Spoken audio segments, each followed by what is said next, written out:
우리 교회에서 문을 열고 나가서 도로의 오른쪽으로 가다 보면 의정부 방향 천연초등학교가 나오죠. 그 천연초등학교 가기 전 사거리에 우산형으로 된 그늘막이 설치되어 있는 것을 아마도 보셨을 것입니다. 혹시 길을 지나가다가 또는 버스를 기다리다가 햇빛이 너무 뜨거워서 힘들고 지칠 때 그 그늘 밑에 잠깐 머물러 그 자리에서 쉬십시오. 이런 의미겠지요.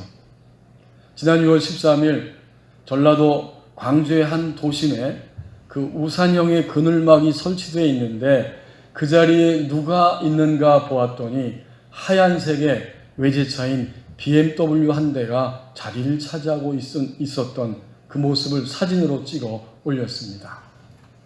그 모양을 보고 많은 우리 네티즌들이 댓글을 달았는데 차량의 피부가 하얘서 탈까봐 거기에 자리를 잡았느냐, 또는 차가 불에 탈까봐 그 그늘막 밑에 자리를 잡았느냐, 이렇게 비판하는 글들을 올렸습니다. 우리의 삶은 온통 자리 싸움으로 점철되어 있습니다. 음식점에 갈 때, 아름다운 카페를 들어갈 때에 우리는 이미 마음속으로 들어가는 순간 어느 자리에 앉을 것인가를 생각하며 들어가고, 공통적인 것은 전망이 좋고 앉아서 기분이 좋고 편안한 자리를 차지하려고 합니다. 우리의 오늘 삶의 자리는 어떠합니까? 지금 내가 처해 있고 서 있는 나의 삶의 자리는 어떠합니까? 우리에게 주신 본문 24장 누가복음 1절 상반절 말씀을 보십시오. 우리는 이미 부분적으로 안식을 맛보고 있습니다. 1절 상반절에 예수님이 피를 흘리시고 십자가에서 죽으시는 자리까지 따라갔던 여성들이 이제는 향품을 준비하고 때를 기다리고 있습니다. 금요일에 돌아가신 주님에게 바로 달려갈 수가 없습니다. 왜냐하면 그날은 안식일이기 때문에 안식일을 지켜야만 합니다.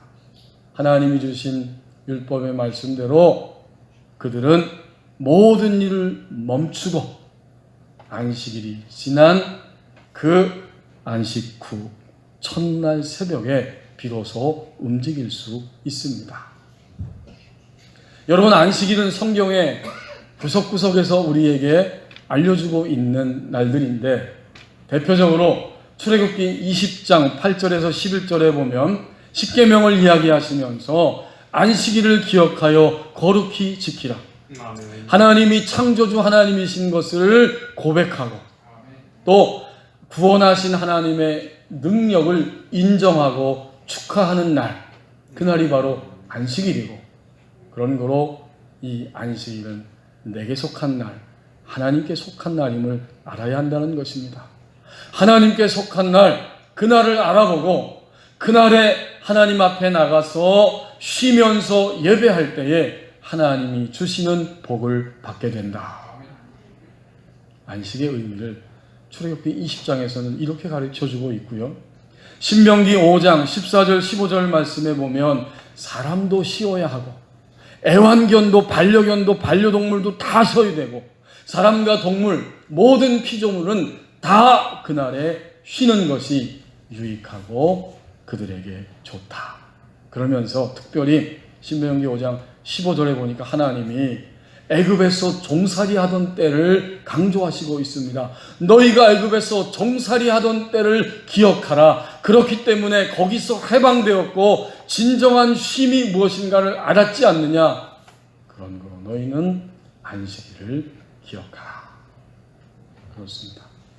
오늘도 인간에게는 안식이 없으면 쓰러집니다. 우리의 타락도 안식을 모르기 때문에 그렇게 타락해가는 것도 안식을 갈구하는 인간의 모습이 나타나는 것들입니다. 온갖 타락은 안식이 없다는 것을 반증하는 타락입니다. 가지가지의 생활 환경 속에서 우리는 안식을 갈망하고 있습니다.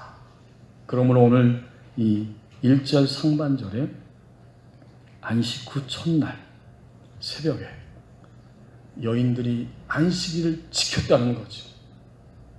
거기 바로 윗부분에 보면 56절, 55절에 이렇게 말합니다. 54절에 이날은 준비일이요 안식일이 거의 되었더라. 갈릴리에서 예수와 함께 온 여자들이 뒤를 따라가 그 무덤과 그의 시체를 어디에 두었는지 보고 돌아가 향품과 향유를 준비하더라. 그리고 계명을 따라 안식일에 쉬더라.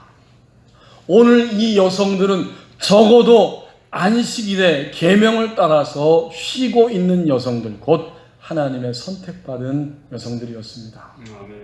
오늘 예배하는 자리에 나온 우리들도 하나님 앞에 선택받은 하나님의 백성입니다.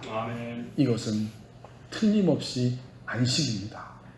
그 여인들도, 오늘 예배하는 우리들도 나 자신의 정체성에 대한, 존재에 대한 안식이 있습니다. 아무리 헤매고 살아가고 있지만, 아무리 염려와 근심이 있고 벽들이 우리 앞에 있지만, 나는 누구인가? 하나님의 선택된 백성입니다. 적어도 이것은 분명히 안식입니다. 자기 존재에 대한 안식. 성도 여러분, 지금도 이 지구촌에 많은 사람들은 자기 존재에 대해서, 정체성에 대해서 확인하지 못하기 때문에 끊임없이 고통스러워하고 마침내는 무의미성을 가지고 자기의 몸을 던져 자살하는 일들도 많이 일어나고 있지 않습니까? 1절 상반절 안식 후 첫날 새벽. 그러므로 이 말씀은 이 여성들이 안식일을 지킴으로, 그리고 오늘 이 자리에 나와 예배하는 우리들도 하나님 앞에 예배함으로 부분적인 안식을 맛보고 있습니다. 정직을 실천하는 한 사업가가 있었는데 서울의 한 은행에서 융자를 받아 작은 규모의 사업을 운영하고 있었는데 그만 6.25 전쟁이 일어나게 돼서 한시바삐 피난을 갈 수밖에 없게 됩니다. 그래서 짐을 싸고 피난길에 막 오르면서 있었는데 갑자기 은행에 융자한 돈을 갚을 기일이 돌아온 것을 깨닫게 되고 그는 가방에 돈을 넣고 은행을 찾아가서 은행 직원을 불러서 말합니다. 여기 빌린 돈을 갚으러 왔습니다. 은행 직원이 이분을 보고 굉장히 난처한 표정을 짓습니다. 빌린 돈을 갚겠다고요? 지금 전시 상황에서 장부가 어디 있는지도 모릅니다. 장부 일부는 부산은행으로 보내버렸고 또 일부는 분실되어 버렸습니다. 사람들이 다 그냥 안 갚아도 된다고 하는데 선생님은 지금 갚으시겠습니까? 그래도 잠깐 동안 망설이다가 결심합니다. 그래도 나는 이 돈을 갚아야 한다. 그리고 돈을 넘겨주면서 은행 직원에게 영수증을 써달라고 요구를 했습니다. 할 수 없이 이 직원은 자기의 인감 도장을 찍어서 영수증을 건네줍니다. 6.25 전쟁이 끝나고 이분은 가족과 함께 제주도에 정착해서 군납 사업을 시작했습니다. 이 사업이 제법 잘 됩니다. 그러다 보니까 이제는 이 신선한 생선을 공급하는 이 사업을 더 확장하려면 물량이 갈수록 많이 요구하고 있으니까 원양어선을 한 대 구입해야겠다 마음먹었어요. 수중에 돈도 없고 담보물도 없어요. 부산의 은행에 찾아가서 직원에게 융자를 신청했지만 지금은 전시 상황이라 전쟁이 막 끝난 후이기 때문에 융자를 줄 수 없습니다. 거절당하고 돌아서는데 갑자기 자기가 그 전쟁 때에 그 빚을 갚고 있었는데 그게 잘 정리됐을까 생각이 나서 돌아와서 은행 직원에게 영수증을 보여주었습니다. 근데 이 영수증 한 장이 모든 상황을 바꿔놓게 됩니다. 그 영수증을 본 직원이 깜짝 놀라 소리칩니다. 바로 당신이군요.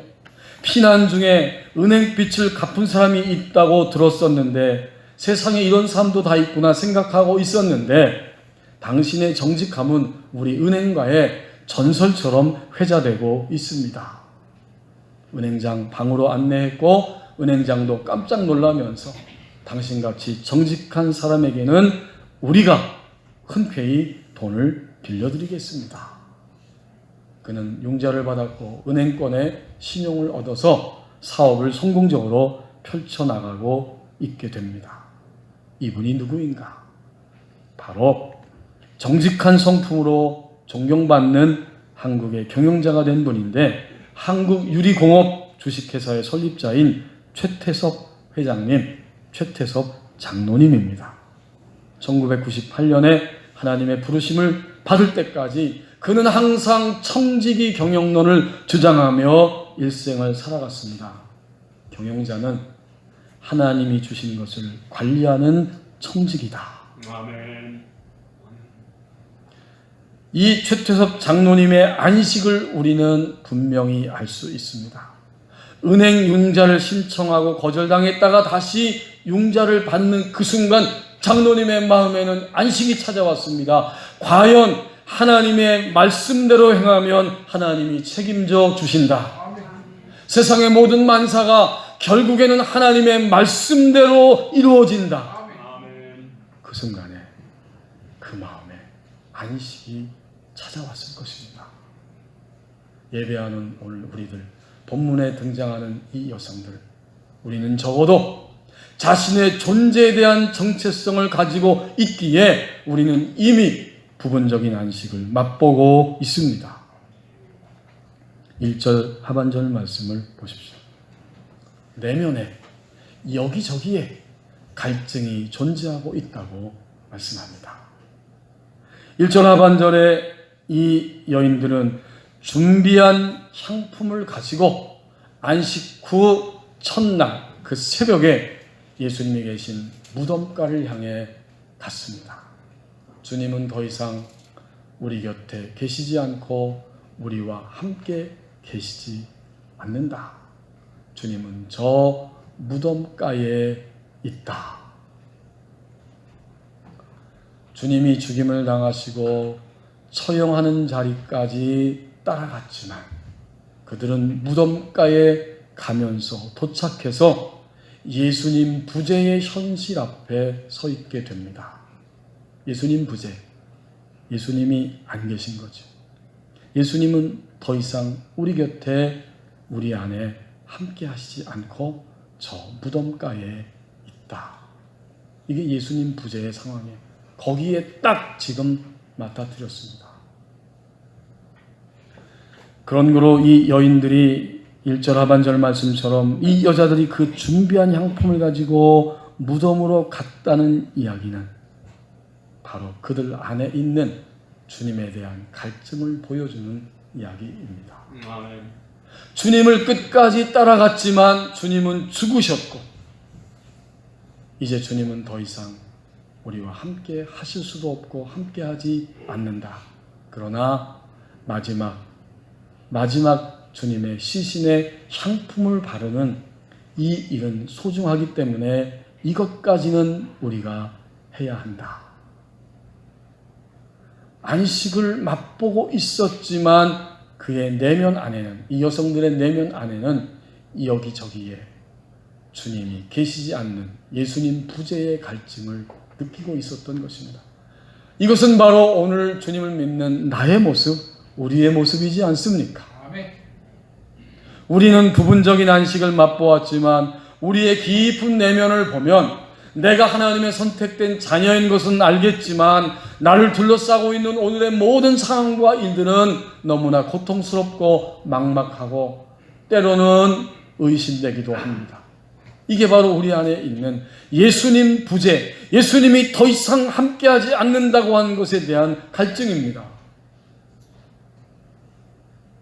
그리스도인들은 이 갈증을 종종 세 가지 측면에서 느끼고 경험하게 됩니다. 정신없이 상황에 몰려서 쫓기며 우리는 살아갑니다.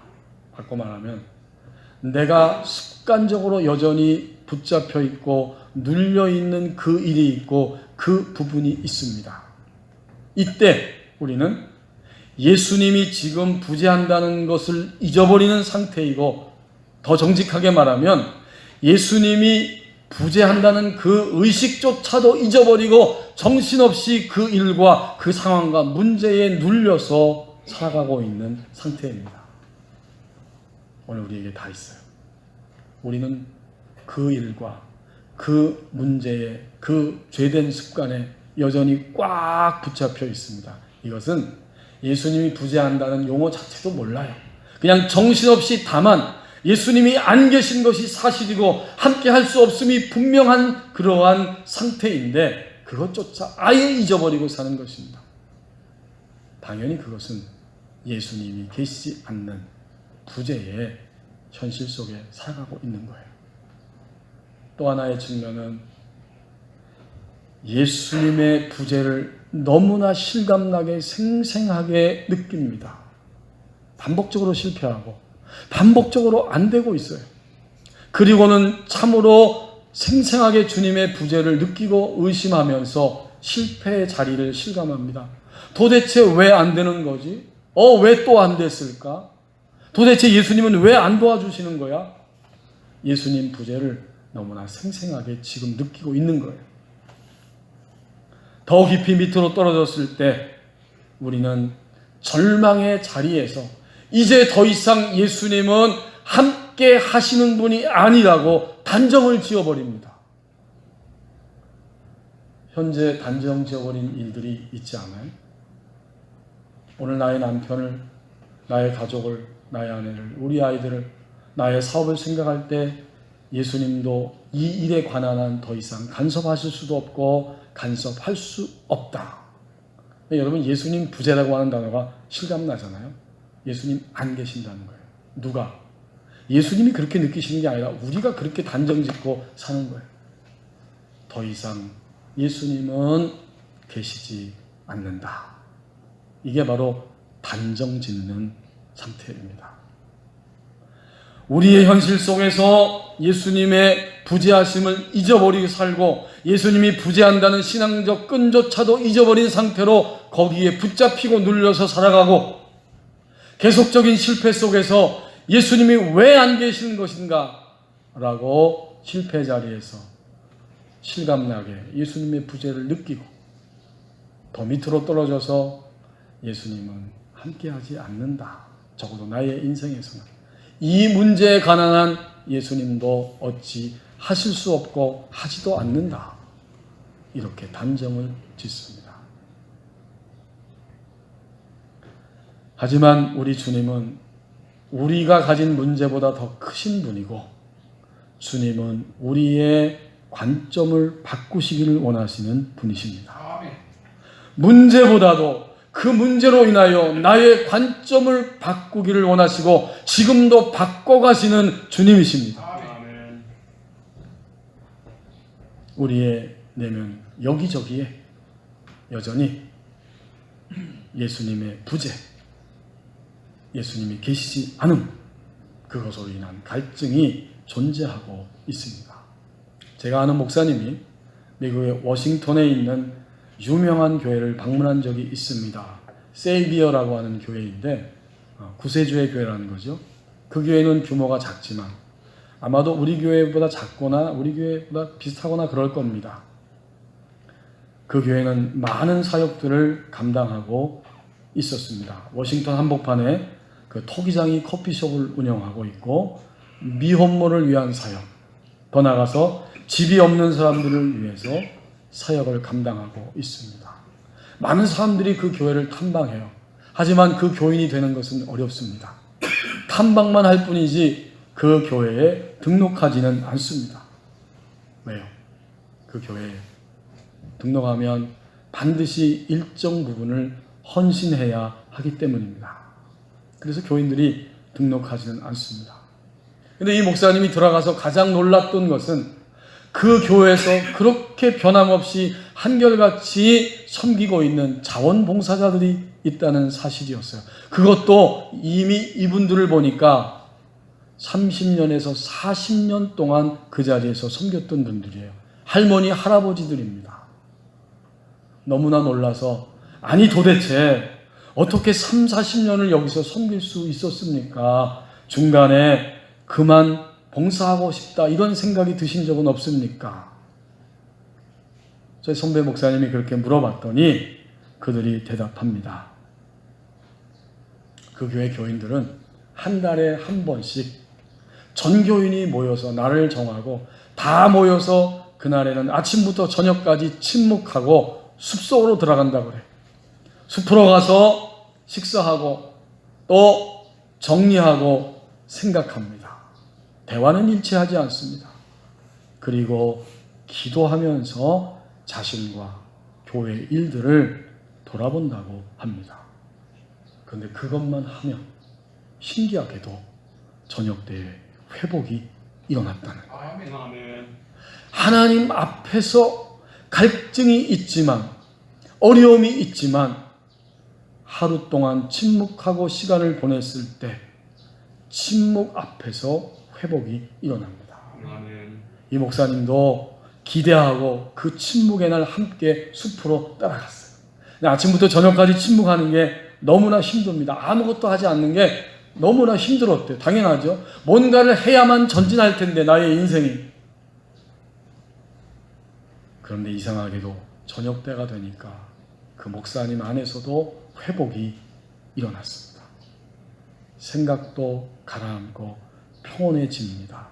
여러 가지 어려운 일들이 현실 가운데 있지만 하나님이 그 일을 하라고 나를 여기에 두셨고 그리고 이것보다 더 보람 있는 일이 어디에 있겠는가?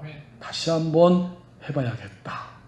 이렇게 회복이 일어났다는 거예요. 그 교회 교우들은 늘 그렇게 갈증이 있고 예수님의 부재가 느껴지고 실감이 나고 실패할 것 같은 자리에 있을 때에도 늘 그렇게 침묵하면서 하루를 지냈을 때 거기서 마침내 어려움을 극복하고 회복이 일어났다고 간증하고 있었습니다. 내면에 여기저기에 갈증이 존재하고 있다고 말씀합니다. 이제 2절 말씀을 보십시오.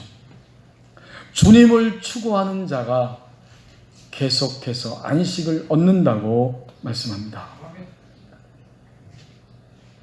향품을 준비하고 무덤가에 갔던 이 여성들, 그들은 예수님에 대한 사랑과 아픔의 마음을 가지고 무덤에 도착해 보았더니 누구인지 모르지만 누군가에 의해서 굴을 막고 있었던 돌이 굴려 옮겨진 것을 목도하게 됩니다. 예수님의 부재에 사랑과 아픔의 마음을 가지고 무덤가로 갔던 이 여성들은 돌이 굴려진 현실 앞에서 더욱 큰 충격을 받으며 예수님의 부재를 실감합니다. 사실 이 여성들은 당연히 우리가 무덤가에 가면 예수님은 그 무덤 안에 계실 것이다 확신하고 안식 후 첫날 이른 새벽에 향품을 준비하고 달려갔던 것입니다. 그러나 무덤가에 갔을 때 자신들이 예상하고 확신한 것과는 전혀 다른 현실이 벌어지고 있었고 거기서 더욱 예수님에 대한 부재를 그들은 경험할 수밖에 없습니다. 그들은 두려워하고 근심할 수밖에 없는 상황입니다. 하지만 오늘 우리가 2절까지 읽었지만 주님이 2절까지 말씀하셨지만 그 배경을 보면 오늘 24장 3절에서 6절에 좀 더 자세히 알 수 있습니다. 3절에 그 여인들이 무덤 안으로 들어갔습니다. 예수님의 시체가 보이지 않습니다. 그들은 근심할 수밖에 없어요. 하지만 문득 흰옷을 입은 두 사람이 천사들인데 사람의 모양으로 곁에 서서 두려워하고 있는 여인들을 향해 말씀합니다. 5절에 어찌하여 살아있는 자를 죽은 자 가운데서 찾느냐. 6절 말씀 여기 계시지 않고 살아나셨느니라. 갈릴리에 계실 때에 너희에게 어떻게 말씀하셨는지 내가 3일 만에 부활하고 너희보다 먼저 갈릴리에 갈 거라고 하신 그 말씀 너희는 그것을 기억해야 한다. 근심과 두려움으로 무덤가에 도착해서 있었을 때 그들은 천사를 통해서 하나님의 말씀을 다시 새롭게 일깨우게 됩니다. 똑같은 본문을 설명하고 있는 마태복음 28장 8절에서 10절에 보면 이번에는 예수님이 그 여성들을 직접 만나주셨어요. 무서워하지 말라고 위로해 주시고 그들은 그 앞에 경배합니다. 그 자리에서 큰 기쁨과 감격을 갖게 됩니다. 여러분, 다시 2절 말씀으로 돌아와서 돌이 무덤에 굴려 옮겨진 것을 보았을 때, 그 시신조차도 없는 그 현장에 있을 때 그들은 더욱 예수님의 부재를 충격적으로 실감했는데, 그것은 뭘까요? 그 행동은 바로 주님을 계속해서 추구함입니다. 제자들조차도 3년 동안 예수님과 함께 먹고 마시며 동거했고 예수님의 가르침과 기적의 역사와 하나님 나라의 현실을 보았던 12 제자들도 무덤까지는 엄두도 내지 못하고 주님을 거기까지는 추구하지 않았지만, 이 여성들은 주님에 대한 사랑과 아픔의 마음을 가지고 향품을 준비해서 마지막 시신이라도 잘 돌보기 위해서 무덤가에 도착했습니다. 비록 돌이 굴려져 있고 예상을 빗나가고 충격적이고 시신조차 보이지 아니하였지만 그 행동 자체가 바로 주님을 추구함이었습니다. 오늘 코로나19 시대에 애를 쓰고 고통 속에서도 두려움 속에서도 주님을 바라보며 예배의 자리에 나올 때 주님이 보시기에 이것은 뭘까요? 주님을 추구함입니다. 주님을 추구할 때 계속적으로 안식이 찾아오게 되고 우리는 그 진정한 안식을 얻을 수 있습니다. 이제 우리는 이 여성들의 삶을 능히 상상해 볼 수 있습니다. 근심 중에 두려움 중에 있었지만 부활하신 주님을 대면했을 때 그들의 인생은 어떻게 됐을까요? 이제 그들은 인간이 도달할 수 있는 가장 최상의 안식의 자리에 올라서게 되었습니다. 예수님은 영원히 내 안에 계시고 우리와 함께 계시고 우리의 일생은 예수님과 함께하는 일생이다. 이런 감격과 확신을 가지고 살아가다가 그들이 잠들었다가 동시에 잠깐 잠들었다가 깨어났을 때, 죽음을 통과했을 때 이 여성들은 결코 낯설지 않은 주님의 얼굴을 그대로 배웁게 되었을 것입니다. 이것은 오늘 살아가는 우리에게도 놀라운 희망의 소식입니다. 우리가 멀지 않아 잠깐 이 땅에 있다가 죽음을 통과하게 되겠지만 사실은 죽었다 죽음으로 돌아간다 하는 순간에 이미 우리는 눈을 뜨게 됩니다. 우리가 눈을 떴을 때 우리는 낯설지 않은 예수님의 얼굴을 뵙게 될 것입니다. 소위 문제는 지금 여기입니다. 이제 이 여인들은 마음속에 확신합니다. 예수님은 영원히 내 안에, 내 곁에, 나의 현실 속에 함께 하신다. 나의 인생은 어떤 상황에서도 예수님과 함께하는 일생이다. 다시 반복하지만 이것은 인간이 주님을 믿고 난 이후에 도달할 수 있는 최상의 자리의 안식에 도달한 것입니다. 주님을 추구하는 자, 그에게 계속 안식이 주어집니다. 도대체 주님을 추구하는 게 뭘까요? 주님을 추구함은 당연히 주님을 가까이 함입니다. 모든 상황에서 함께 하시는 주님과 교제하고 주님과 친밀함을 누리면서 끊임없이 살아나고 살아나는 생명의 역사 속에 사는 것이 주님을 추구함입니다. 어떻게 가능할까요? 어렵지 않습니다.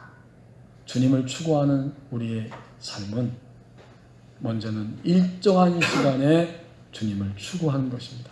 정해진 시간에 우리는 하루 중에 주님을 추구하고 그리고는 매 일상의 순간순간 주님을 추구합니다. 직장에서 일하면서, 또 점심시간 산책할 때, 또 저녁에 퇴근하는 길에, 사람을 만날 때, 잠시 차를 타고 창밖을 쳐다볼 때, 운전할 때, 우리는 즉시로 주님의 이름을 부릅니다. 주님 감사합니다. 주님 간구합니다. 주님 고백합니다. 감사와 간구와 고백을 통해서 우리는 이 일상성 속에 함께 계시는 주님을 추구하게 됩니다.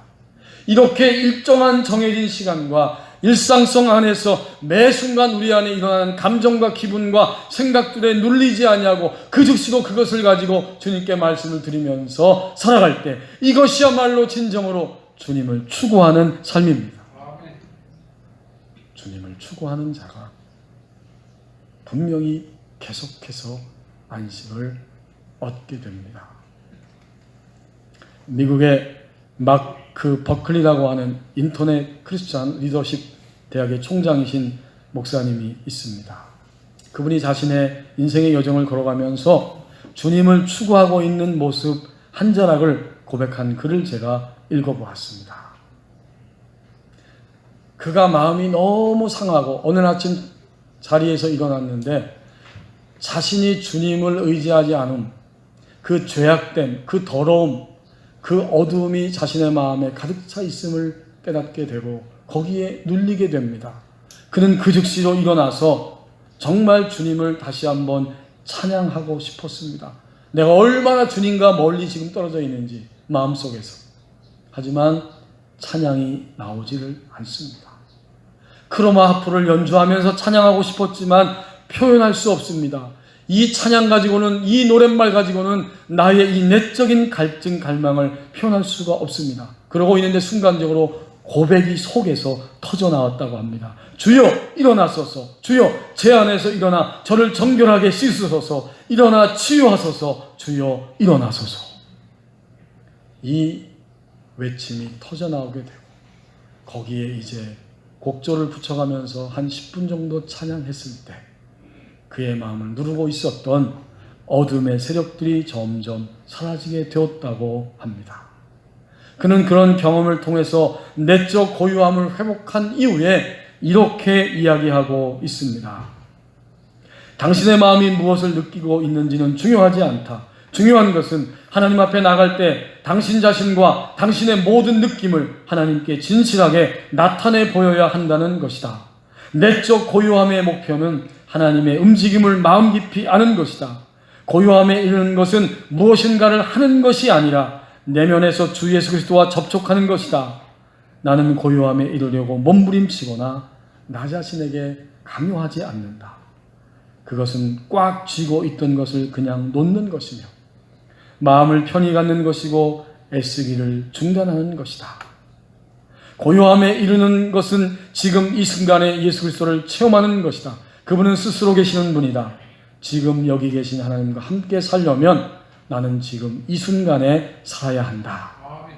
그 다음 이야기가 제 마음에 가깝게 느껴졌습니다. 나는 과거를 애통해하지 않으며 미래를 걱정하지 않는다. 나는 지금 여기 계신 그리스도를 기뻐한다. 나는 나의 구원이 지금 이 현재 시점으로 오도록 허락한다. 나는 이 특별한 순간을 내가 사랑하는 주님과 함께 나눈다. 아멘. 내적 고요함을 회복했다는 이야기입니다. 그러면 이번에는 한국의 목사님은 어떻게 표현했는가? 지구촌교회 원로 목사이신 이동원 목사님이 영성훈련을 받고 영성의 삶을 추구하면서 영성의 길에 대해서 강의하고 책도 쓰는데 그분이 이렇게 고백하고 있습니다. 때로 있는 그 자리에서 그저 조용히 시간을 가져보십시오. 긴 시간이 아닐지라도 침묵하며 그동안 어떻게 살아왔는지, 지금 내 마음은 어떤지, 앞으로 남은 인생만이라도 내 마음을 어떻게 가꾸며 살아야 하는지 생각하는 시간을 가져보십시오. 조용한 침묵 속에서 하나님 앞에 마음을 다 열어놓고 기도하는 시간을 가져보십시오.